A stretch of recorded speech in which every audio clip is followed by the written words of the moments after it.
श्रद्धेय बाबाजी, सर्वप्रथम गुढीपाडवा व नववर्षाच्या हार्दिक शुभेच्छा.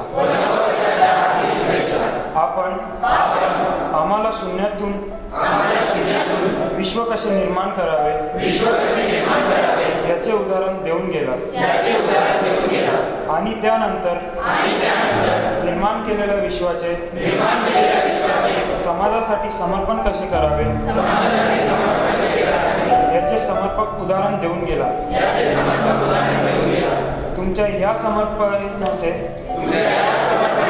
प्रतीक म्हणून तुमचे हजारो लेकरं देश आणि विदेशात नावलौकिक करीत आहेत. तुम्ही केलेल्या उपकाराची परतफेड करणं कधीच शक्य नाही.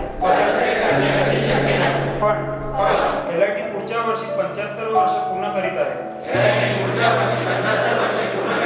या अनुषंगाने आम्ही सर्व कुटुंब एका वेगळ्या पद्धतीने चित्रपटाच्या स्वरूपात आदरांजली पाहू इच्छितो. कोणतेही काम हाती घेतल्यानंतर अडथळे तर येणारच, हे साहजिक आहे. आणि हे काम हाती घेतल्यापासून अडथळे येत आहे आणि येणार आहे. पण LITच्या विद्यार्थ्यांचे हा एक प्रामाणिक प्रयत्न आहे.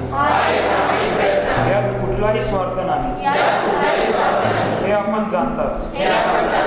या चित्रपटाच्या माध्यमातून LITलाच लाभ मिळावा हाच एक प्रामाणिक प्रयत्न आहे.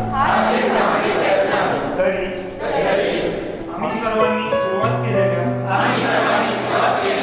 या कामासाठी आपला आशीर्वाद निरंतर राहील यात शंका नाही. शुभम भवतु.